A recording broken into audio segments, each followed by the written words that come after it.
Si on prenait le temps, vous êtes en direct sur CNews aujourd'hui, le temps de l'expression, le temps de la discussion avec Sylvie Rocard. Sylvie Rocard et Tara, quand même. Et Tara qui est là, bonjour. Voilà, Tara. Tara, c'est une petite chienne qui a 3 ans.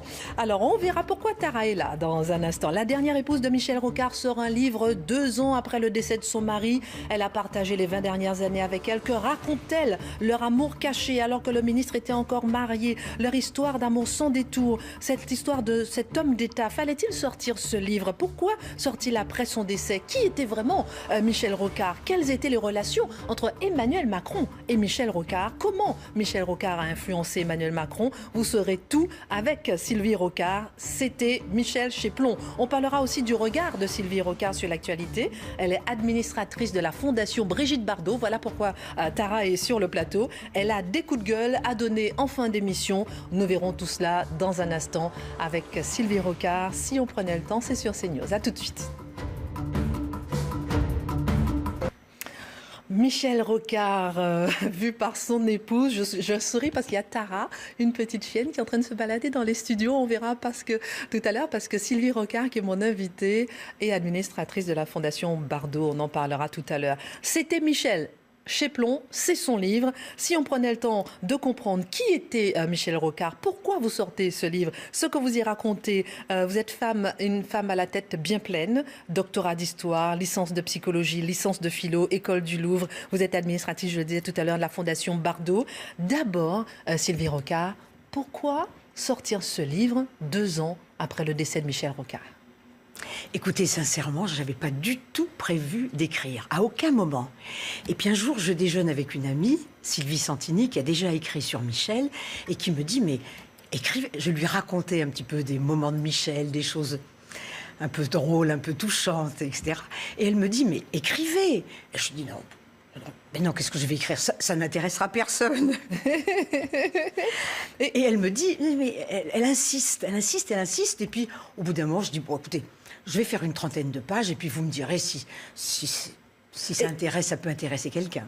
Et vous pensez que Michel Rocard, il est content de ce livre 2 ans après? Je pense qu'il est content parce que vivre avec un homme comme Michel Rocard ou avec un homme politique, c'est toujours être très en retrait. Vous savez, quand vous vivez avec quelqu'un de très connu, on vous dit bonjour en regardant à côté. On fait un peu coup de fleur de temps en temps. On fait très coup de fleur. Et les gens pensent qu'on n'a rien à dire, qu'on suit comme ça, mais on est vraiment un peu bécasse. Donc, c'est pas évident. Et des fois, il me disait, mais mets-toi en avant, fais, tu existes toi aussi. Et puis, je voyais bien que c'était vraiment lui qu'on voulait. Donc, j'étais toujours un peu à l'écart. Et je suis sûre, aujourd'hui, il m'écoute et ça l'amuse. Je suis sûre que ça l'amuse et qu'il est content. Et vous auriez pu le sortir avant de son vivant, à votre avis, ce livre? Je crois pas, parce que il y avait que lui qui comptait. C'était pas moi qui intéressait les gens, c'était lui. D'ailleurs, dans un chapitre de votre livre, vous dites femme de Michel Rocard, mais pas que. Mais pas que. Il vous poussait, effectivement. Vous dites souvent, il est derrière moi. Il vous poussait à... Il m'a poussé beaucoup à entrer à la Fondation Bardot, m'occuper des animaux. Je me suis dit, bon, est-ce que ça va pas un peu l'agacer? Mais non, il me disait, fais ça, fais ça. Et lorsque je lui ai parlé aussi des soins palliatifs, j'ai fait 10 ans dans plusieurs hôpitaux de soins palliatifs auprès des mourants. Et là aussi, il m'a dit, il était très content que je fasse ça. Très content. On parlera de tout ça dans un instant. On va écouter Michel Rocard. C'était en 2013. Il parlait de la relation entre les journalistes et les politiques. Écoutez. C'est un métier d'ailleurs que vous, les journalistes, vous rendez impossible. On peut détailler là tout petit peu, parce que chacun son métier. Le métier des gouvernants, c'est le long terme, le vôtre, c'est l'événement. C'est pas de votre faute. Ça n'enlève rien que vous soyez un type sympa. Mais quand vous ne travaillez que sur l'événement, vous cassez l'idée qu'il n'a de sens que dans le long terme. D'abord pour comprendre pourquoi, avant, et ensuite vers où ça mène, après. Cet antagonisme rend les choses très difficiles. Sylvie Rocard, c'est tellement vrai, encore aujourd'hui. C'était un homme de long terme. Et je me rappelle, très souvent, il m'a souvent dit, on manquera d'eau, avant le pétrole. Ou bien la crise de 2008, elle va revenir. Et souvent j'y pense. Je pense à un tas de choses qu'il voyait à long terme. Et effectivement, il a écrit un livre sur le suicide de l'Occident, son dernier livre, où il explique effectivement plein de choses qu'il voyait venir. Mais c'était pas dans l'air du temps. Il a souvent eu raison après coup, Michel. Oui, parce que vous dites qu'il voyait toujours loin. Alors, on va parler aussi de son intimité avec Emmanuel Macron. Parce qu'Emmanuel Macron, vous racontez dans le livre comment vous l'aviez rencontré. On y revient dans un instant et on écoute Emmanuel Macron qui rend hommage à Michel Rocard. C'était en juillet 2016, juste après le décès de l'ancien Premier ministre. Et une soirée comme ce soir, je ne peux pas ne pas penser à Michel Rocard.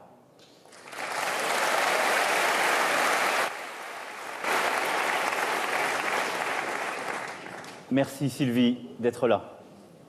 Tu vois, il y a beaucoup de gens qui pensent à toi et à lui.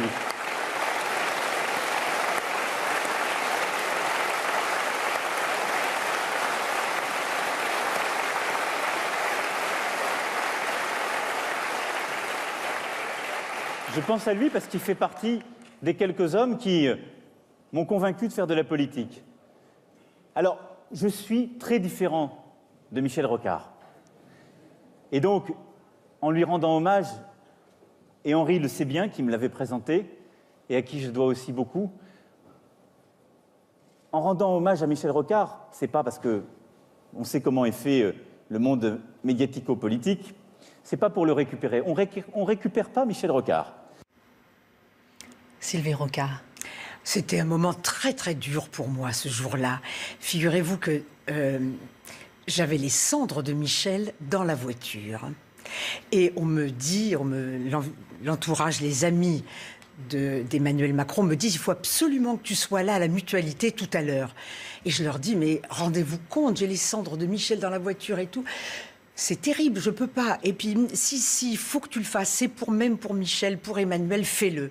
Et donc j'ai été à la Mutualité, mais je vous avoue que j'avais le cœur bien serré. Ça se sent, on voit votre émotion. Alors, vous avez rencontré le couple Emmanuel Macron en 2004, c'était il y a 14 ans déjà. Oui. On les a rencontrés dès qu'ils sont arrivés à Paris.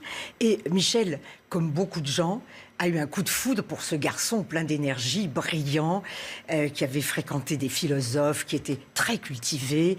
Et on ne pouvait pas rester insensible à Emmanuel, c'était pas possible. Et donc, très vite, Emmanuel et Brigitte sont rentrés dans notre intimité.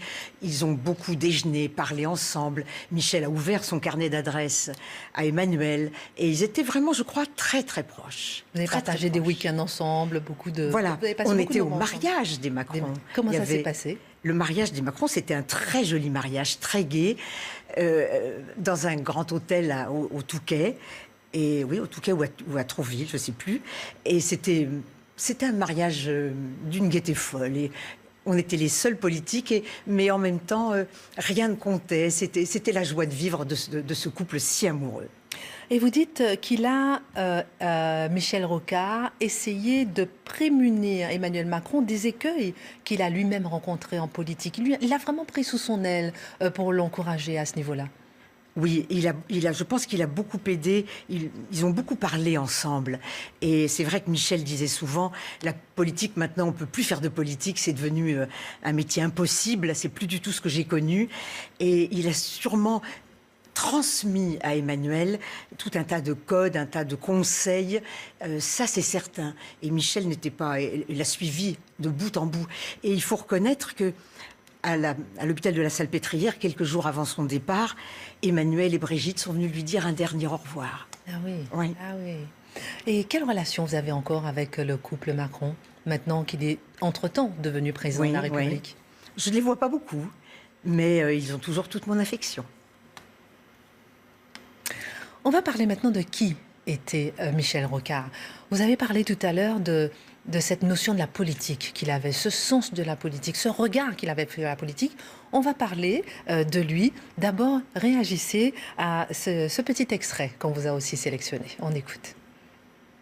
D'abord, j'aime pas beaucoup le mot de carrière. On entre dans la politique pour servir. On y passe de mauvais moments, c'est un métier de chien. l'expression est devenue journalistique et titre d'un livre, l'enfer de Matignon. On demande trop à l'État en France, parce que justement, on ne sait pas négocier. Et ça devient très rude, puisqu'il est l'objet de toute critique. Michel Rocard vous disait, Sylvie Rocard, la politique est un métier de chien. Oui, mais je crois qu'il faut une carapace solide, parce que je pense à Michel, mais sûrement à beaucoup d'autres personnalités politiques, on en prend beaucoup sur le dos. C'est très lourd. Et de plus en plus, avec les réseaux sociaux. De plus en plus. Et comme disait tout à l'heure Michel Rocard, la différence entre l'événement, pour les médias souvent, l'instant et le long terme.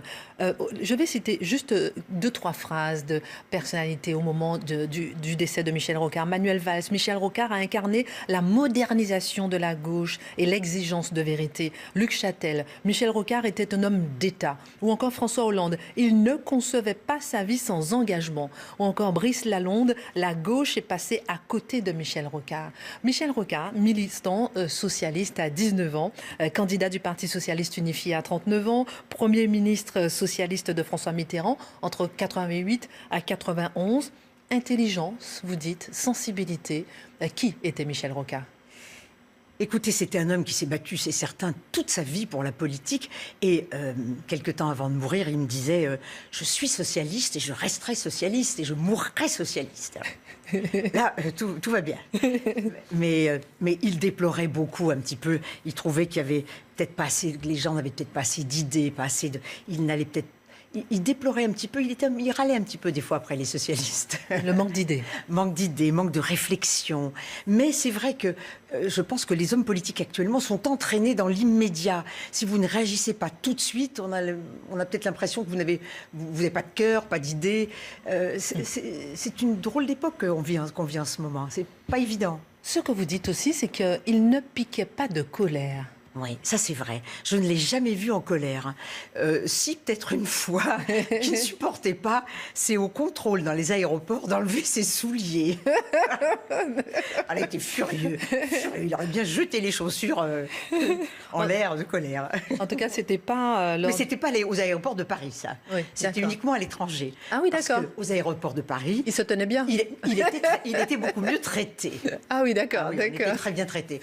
Oui, mais c'était beaucoup plus facile, puisqu'on a ramené même un chien de Cuba, un pauvre chien bien fatigué, bien malade, sans difficulté, ce qui n'était pas évident.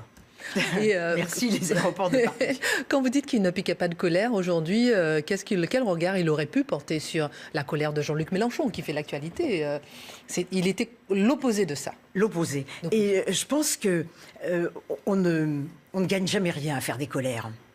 Jamais. Il faut toujours rester, je pense, élégant. Et on peut tout dire avec un sourire, avec élégance. On peut tout dire.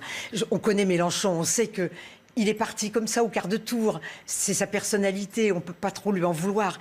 Mais il s'en serait passé de cette colère, ça n'aurait pas été plus mal.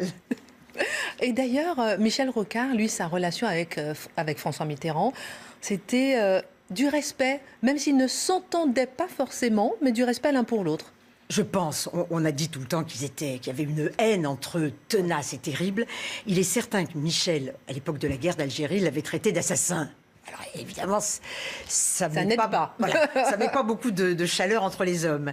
Mais je pense que par la suite, et notamment à ce fameux déjeuner à l'Élysée où il y avait Bérégovoy, Bianco et Rocard, et Mitterrand en 88 vient d'être élu pour la seconde fois président de la République, et les trois hommes sont autour de la table et on se demande qui va être Premier ministre. Qui ? Et tout d'un coup, au fromage, Michel raconte que le président Mitterrand dit j'ai choisi Michel Rocard parce qu'apparemment c'est lui qui avait le plus auprès du public la plus grande confiance. Et hop, et on est passé au dessert. Voilà, comme si de rien n'était. Certains avaient la tête qui ont dû un petit peu s'allonger. Et notre Michel a sauté dans sa voiture. Et hop, c'était parti pour 3 ans. Et le moment qui était aussi délicat, c'est, je vais l'appeler le Sphinx, le moment où lui, François Mitterrand, il va nommer Édith Cresson. Ça, c'est une histoire invraisemblable. C'est incroyable, cette histoire. C'est un peu incroyable. On a appris ça, on a appris exactement l'histoire 20 ans plus tard, il n'y a pas très longtemps. Le président Mitterrand avait 2 communicants, Jacques Pilan et Gérard Collé.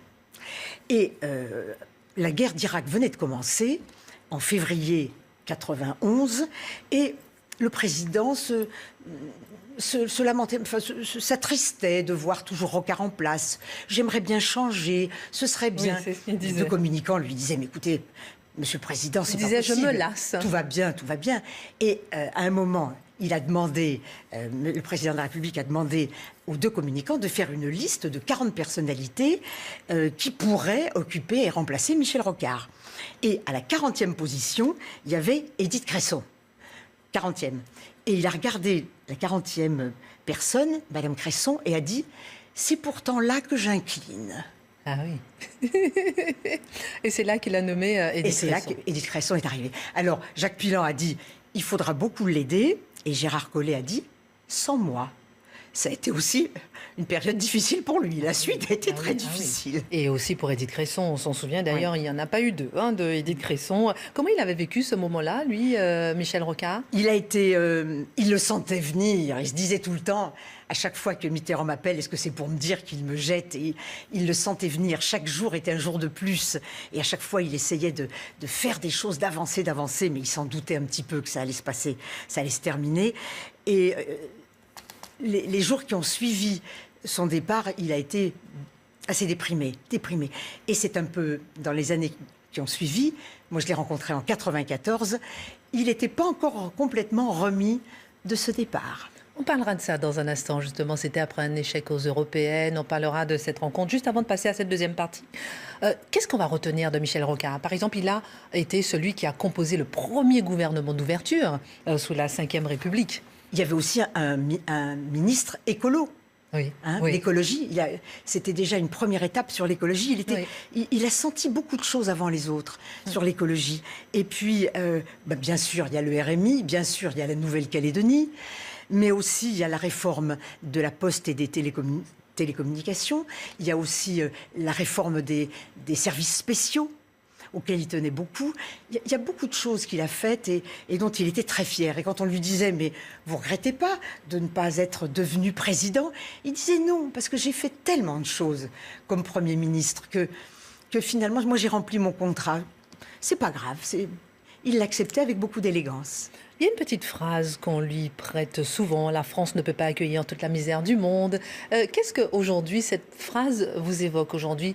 Et cette phrase est de plus en plus reprise, oui, avec les problèmes des migrants, la crise migratoire qu'on ne voulait pas voir avant, mais aujourd'hui qui est vraiment sur le devant de l'actualité. Quelle lecture vous avez de cette phrase? Écoutez, célèbre phrase de Michel Rocard. Oui, déjà, avant qu'il disparaisse, je lui disais, mais enfin, qu'est-ce qu'on va faire? Tu te rends compte, tous ces gens qui arrivent, etc. Et il me disait en colère, mais qu'on les tue, qu'on les tue. Ah oui, quand même. Hein. Oui, il me disait, non, sympa. Colère, non. D'un air de dire, non, je taquine. D'un air de, oui, oui, vous pensez bien que, bon. Oui. Mais d'un air de dire, mais il faut faire quelque chose, on ne peut pas les laisser comme ça. Et en même temps, quand on voit, c'est vrai, il le dirait sûrement, 9 millions de pauvres en France, 14 millions de gens en difficulté, c'est vrai qu'avant de faire la charité et de donner tout ce qu'on peut aux gens qui... les pauvres ont besoin, il faut aussi ne pas oublier nos pauvres à nous. C'est vrai que... L'un n'empêche pas l'autre. L'un n'empêche pas l'autre, je le souhaite. En tout cas, c'est une célèbre phrase qui est souvent reprise par la droite. Comme elle vient de Michel Rocard, le socialiste, elle est vraiment prise comme un étendard. La France ne peut pas accueillir toute la misère du monde. En 2007, il aurait pu, peut-être, devenir président de la République. C'était un sacré homme d'État. Et finalement, c'est la petite marche. Peut-être qu'il serait devenu, je ne sais pas, mais c'est la petite marche qu'il aurait peut-être ratée. Écoutez, je ne sais pas ce qui s'est passé avec Gérard Collé. Ils parlaient souvent tous les deux, donc l'ancien conseiller de l'Élysée, président de la République, de François M. Mitterrand. Un beau jour, quand il regardait les résultats de Madame Royal et qu'il voyait qu'elle avait du mal... On est en 2007. En 2007, ils se sont dit tous les deux... Mais pourquoi, Michel, vas-y, toi tu peux battre Sarko. Mais Ségolène, regarde les résultats, voilà ce qui se passe, regarde bien, elle n'y arrivera pas. Alors, Michel, malgré l'âge, malgré etc., s'est dit, mais je vais aller la voir, je vais la rencontrer, et puis on va voir. Et effectivement, il a été la voir, et ça s'est plutôt mal passé. Elle a dû lui dire qu'il ferait mieux de retourner avec ses animaux et ses fleurs. Il a été déçu, en tout cas, de ne pas... Elle l'a renvoyé, je crois, un petit peu brutalement, pas très gentiment, un peu sur ses terres. Et ça l'a un petit peu gêné, mais bon, il s'en est remis. Il s'en est remis. Donc ça, c'était vraiment... vous pensez que ça lui a manqué de ne pas avoir été un chef d'État, c'est-à-dire président de la République? Il vous en a parlé? Est-ce que... Non, ça non, franchement, je crois pas. Je crois pas. Mais il aurait aimé... Tout le temps, il aurait aimé faire des choses, aller plus loin. Et je dois dire que... Nicolas Sarkozy a été formidable avec lui. Oui, justement, j'allais vous en parler parce que vous dites effectivement que si avec François Mitterrand ça a été un peu compliqué, un peu tendu, Nicolas Sarkozy, élu président en 2007, lui a donné 2 missions et lui a permis un peu de remonter un peu la tête, en tout cas à utiliser son intelligence. Oui, et ça c'est vraiment un peu grâce aussi à Kouchner pour les ambassades sur l'épaule. Oui. Il a été très heureux de mener cette mission à bien. Il s'est démené un petit peu partout. Il a été en Russie, il a été aux États-Unis. Il a rencontré même Barack Obama pour ces régions polaires qui, vous le savez bien, on en parle beaucoup, sont en train de fondre et vont être une catastrophe écologique. Il s'est vraiment débattu énormément. Puis il y a eu aussi... Dans le livre, on voit aussi une lettre qu'il a écrite au président... Monsieur Obama, à son décès, m'a envoyé une très jolie lettre, c'est vrai. Et puis, avec Alain Juppé, le Grand Emprunt a été aussi un succès. Ils ont rencontré un tas de gens, ils ont monté un tas de projets. Et même à Shanghai, on a demandé à Michel de venir parler du Grand Emprunt à l'université de Shanghai pour expliquer un petit peu tout ce qui était possible, tout ce qu'ils avaient pu faire, comment. Donc, Michel était heureux, vous pensez bien. En tout cas, Sylvie Rocard, on va continuer dans un instant. Vous allez nous raconter comment vous avez rencontré Michel Rocard, cette petite idylle cachée que personne ne connaissait, qui est restée cachée à un moment pas si longtemps que ça, environ 7 ans. Vous allez tout nous raconter, vos coups de gueule, aussi pourquoi est-ce que vous voulez râler, si vous permettez l'expression, sur quelques thèmes d'actualité. On se retrouve dans un instant, si on prenait le temps, sur CNews avec Sylvie Rocard. À tout à l'heure. 20 ans avec Michel Rocard, toute une histoire. Sylvie Rocard, dans cette partie, nous parlera de son regard sur l'actualité. Elle nous parle de son livre « C'était Michel ». Elle nous dévoilera une partie de la vie avec son époux. Qui était-il vraiment? Comment vivait-il hors de la politique? Quelle était sa vision du monde politique? Mais aussi, vous allez pousser aussi quelques coups de gueule. Et on verra ça, on verra ça dans un instant, parce que vous êtes vraiment mobilisés, en tout cas pour 1994, vous rencontrez Michel Rocard. Écoutez, j'aurais jamais dû le rencontrer, pour ne rien vous cacher. On n'était pas du tout sur les mêmes routes. J'étais pas socialiste et j'avais beaucoup travaillé pour les grands projets du président de la République. Parenthèse, vous l'êtes devenu socialiste? Non, pas encore. Non, mais j'ai un côté parfois pire, révolutionnaire. Ah d'accord. Ok. Mais vous travaillez à La Poste?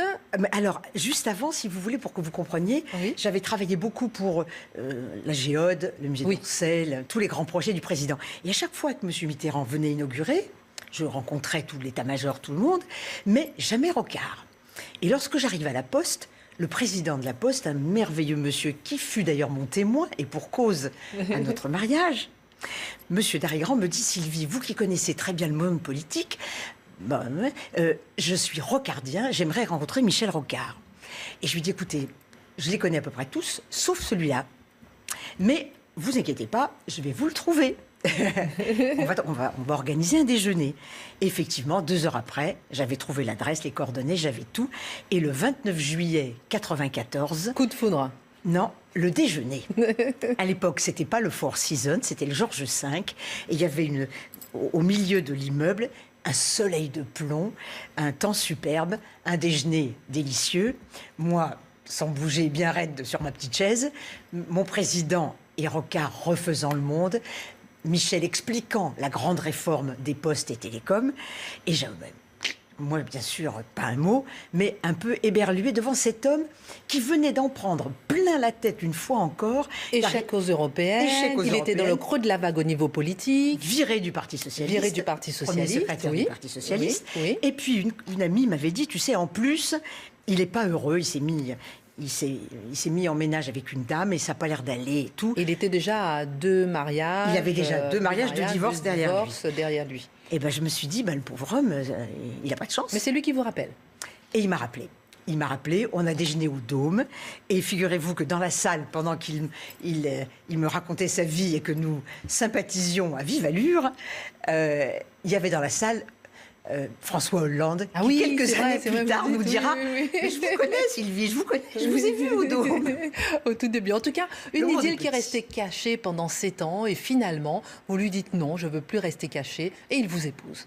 Voilà. Et au bout de... J'y croyais pas du tout. Je peux vous dire que pour moi, c'était une très belle étape parce qu'on s'entendait tellement bien. Je me disais, c'est dommage, mais je veux pas faire de pression. Bon, je m'en vais élégamment, avec un grand sourire, sans faire d'histoire. Et je m'en vais. Et 6 semaines après, un matin, il m'appelle et il me dit « J'ai quitté la maison, Sylvie, est-ce que tu peux me recueillir? Est-ce que tu peux me garder avec toi ?» Et voilà. C'est comme ça que vous l'avez épousé. Et voilà. Et il m'a dit... Malgré... Il vous a dit pardon? Et voilà, et donc il est arrivé avec ses valises, ses paniers, ses dossiers, tous ses bazars. Et malgré les 4 chiens et la dizaine de chats que vous aviez chez vous à l'époque, oui. Michel Rocard résiste et se familiarise avec ses animaux. Oui. Je fais le lien parce qu'on va parler de la Fondation à Bardot, justement. Alors écoutez, il n'avait jamais vécu avec un animal, jamais, parce qu'il a toujours dit il fallait pouvoir partir le soir même, le lendemain, etc., et pas avoir à gérer en plus des problèmes d'animaux. Oui. Donc, mais il n'a rien dit. La première fois qu'il a dormi dans ma chambre, avec moi, les animaux qui avaient l'habitude d'être sur le lit, sont revenus sur le lit, ils n'ont pas compris. Il n'a rien dit. Je me suis dit ouf. Et du coup, c'est passé comme une lettre à la poste. Il a tout à fait accepté, il les a aimés, il les connaissait tous, il connaissait tous les noms. Et toutes leurs histoires. Et c'est Michel Rocard qui vous a poussé à vous engager à être administratrice de la Fondation Brigitte Bardot. Oui, parce que... Pour lutter, pour aider les animaux. Voilà, j'hésitais un petit peu, je me disais, est-ce que c'est bien, pas bien et il me dit, si, c'est ta passion, les animaux. Tu fais du bénévolat pour les soins palliatifs, mais les animaux, c'est aussi ta passion, fais-le. Bon, alors avec son feu vert, je me suis lancée dans... Et d'ailleurs, elle est là, Tara, elle s'est cachée elle est là au début. Alors prenez-la qu'on la voit un peu, parce que la petite Tara, ça montre un de vos coups de gueule. Un de vos coups de gueule par rapport à la souffrance. Vous êtes anti-violence, anti-violence de façon générale. On va parler tout à l'heure de l'actualité avec la violence dans les banlieues, mais anti-violence contre les animaux aussi. Bonjour, ma petite Tara qui a 3-4 ans. Oui. Tara est très, très affectueuse. Très. Parfois, un petit peu trop. Enfin. Mais Tara, elle ça, c'est votre premier coup de gueule. Voilà. Stop à la violence envers les animaux. Voilà. Oui, parce que il n'y a personne pour les défendre. Qu'est-ce que vous voulez? C'est tellement facile de taper sur les bêtes. C'est facile. Taper sur des enfants, sur des bêtes, c'est pas un exploit. Hein. Et à côté de ça, quand on s'en occupe, ils vous rendent tellement d'affection. Mais tellement. Vous en avez combien? Alors, actuellement, j'ai 12 chiens et 39 chats. Le petit dernier, il a que 3 pattes. Et puis, il y en a un autre aussi qui est malade, qui va revenir. Mais c'est que des pauvres petits. Et la petite Tara, vous l'avez recueillie parce que son maître est mort. Son maître est mort, voilà. Sa maîtresse est morte. Sa maîtresse. Alors, voilà. Donc, elle est arrivée chez le vétérinaire. La directrice générale de la Fondation me dit « Oh, vous pouvez la garder, Sylvie, elle est trop moche. » Ah oui, d'accord. Ma chère Guylaine va sourire, mais... Vous voyez, elle fait la une des plateaux. Quand elle fait la une des plateaux. Vous êtes donc administratrice de la Fondation Bardot, poussée par Michel Rocard, votre époux, pendant 20 ans, qui vous a encouragé à vous développer dans ce sens. Et puis, vous luttez aussi contre toutes les violences. On va regarder un reportage. Voilà un sujet d'actualité. Ce jeune de 15 ans qui braque une enseignante. On regarde ce sujet et ensuite on en parle, vous nous direz ce que vous pensez. Un professeur, un enseignant qui fait un appel pour lutter contre la violence. Reportage de Damien Deparnay. Odile Deverne est professeur de lettres et membre d'un syndicat enseignant.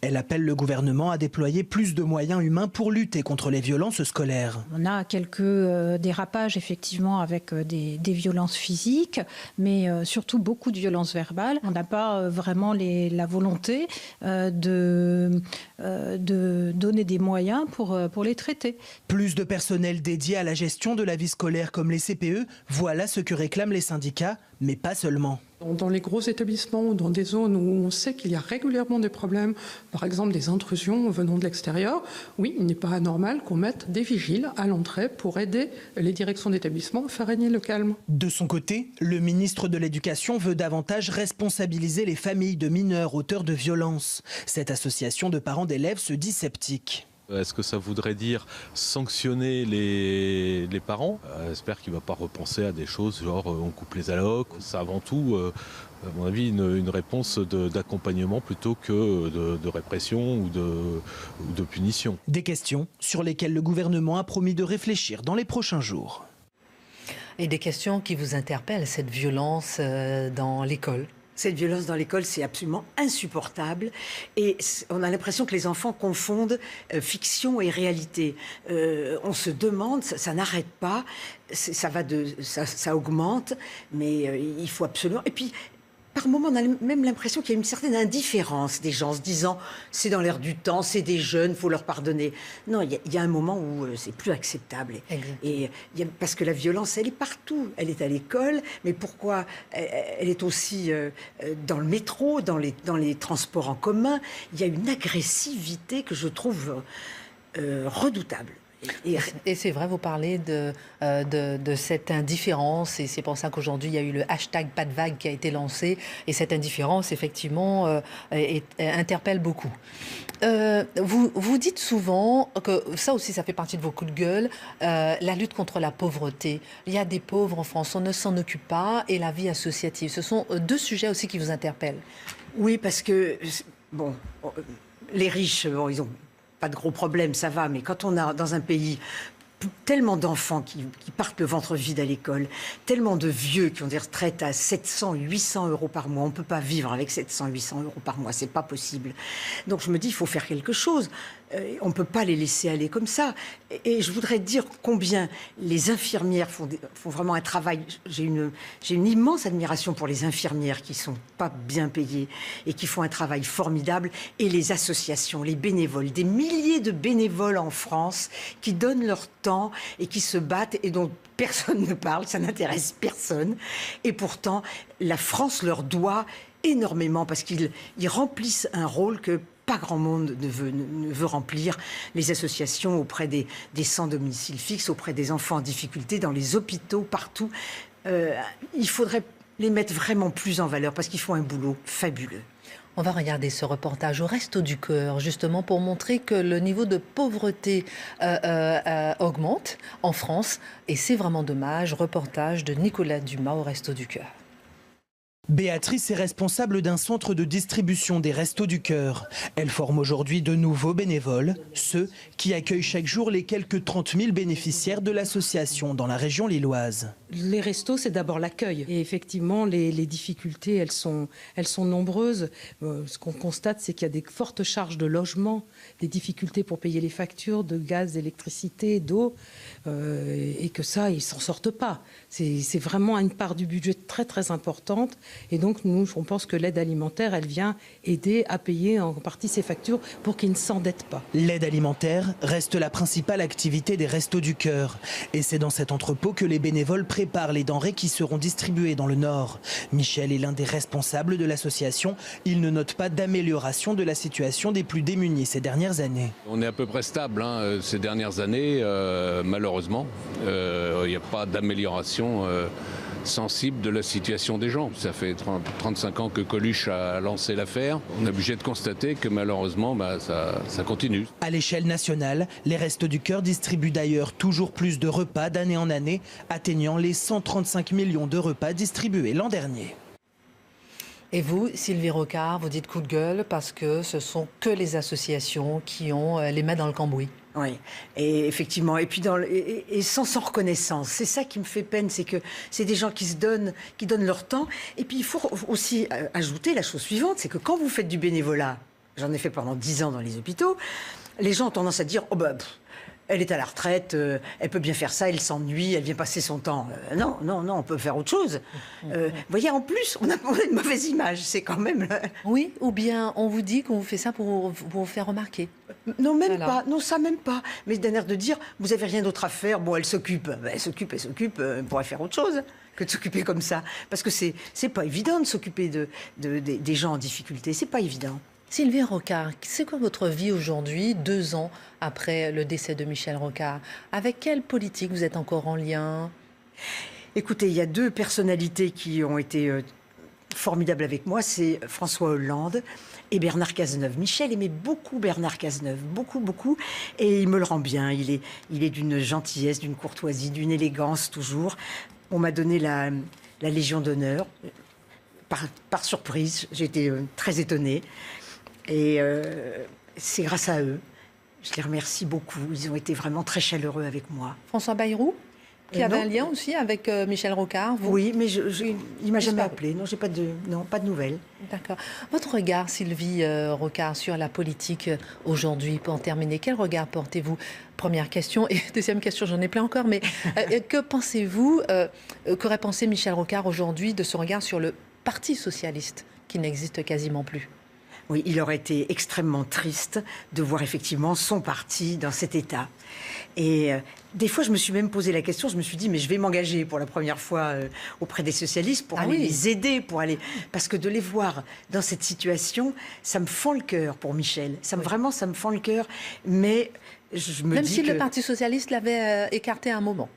Oui. Ah, mais ça fait rien, Il restait socialiste et il était quand même très proche et d'eux. Et malgré tout, il était dans son cœur très socialiste. C'était... Et aujourd'hui, le regard que vous portez sur la politique, aujourd'hui, on en a un petit peu parlé, la politique, on a commencé d'ailleurs avec Michel Rocard qui dit qu'il y a la différence entre l'immédiateté, le long terme du politique. Et aujourd'hui, vous pensez que Michel Rocard, il aurait aimé être encore en politique s'il était là, avec la vitesse à laquelle vont les choses, l'actualité, avec Mélenchon, on a vu. Qu'est-ce que vous en pensez? Moi, je pense qu'il pousserait la porte d'Emmanuel pour lui donner quelques conseils, sûrement. Et sûrement, il lui dirait ce qu'il pense. Qu'est-ce qu'il dirait, à votre avis, aujourd'hui? On parle au conditionnel à Emmanuel Macron. Il parlerait de Nouvelle-Calédonie. Vous savez que dans quelques jours auront lieu les élections en Nouvelle-Calédonie. Il parlerait sûrement aussi de la pauvreté. Il parlait du syndicalisme, du temps qu'il faut laisser au temps. Il ne faut pas aller trop vite. Peut-être que les réformes, peut-être qu'Emmanuel Macron les mène parce qu'il veut changer la France, mais ça ne se change pas si vite. Peut-être qu'il lui dirait, écoute, va moins vite, prends ton temps, écoute. Et puis c'est vrai que cette image un peu d'homme des riches, il lui aurait peut-être dit un peu, vois autrement les choses. Je suis sûre qu'il lui aurait donné plein de conseils. Sylvie Rocard, dans un instant, je vais vous demander un dernier mot. On va maintenant donner la main à Laurence Ferrari, l'émission qui suit, Punchline. Alors, Laurence Ferrari, quel menu au programme de Punchline aujourd'hui? Bonsoir Christine, bonsoir à votre invité. On va revenir sur la question des violences à l'école qui a échauffé les esprits à l'Assemblée nationale cet après-midi. On entendra Jean-Michel Blanquer, le ministre de l'Éducation nationale, répondre vertement à l'opposition. On parlera aussi de la montée des incivilités avec le maire de Cannes, David Lisnard. Comment refaire communauté pour en finir avec l'incivisme, c'est ce qu'il nous dira. Et puis, on reviendra sur le livre Choc des journalistes Gérard Davet et Fabrice Lhomme. Inch'Allah, on parlera de l'islamisation de certaines de nos banlieues. C'est le programme de Punchline et avec nos débatteurs, bien entendu, dans un instant. Merci beaucoup Laurence, chère Sylvie, merci 1000 fois. Je retiendrai quand même que vous avez dit que si Michel Rocard serait là, il pousserait la porte du bureau d'Emmanuel Macron. Oh oui, sûrement. Un dernier mot? Merci à vous, merci à ceux qui m'ont écouté, au cours de cette heure. Et puis, sachez que Michel était un homme très ouvert et qu'il avait un profond respect pour tous les gens, du jardinier au président de la République.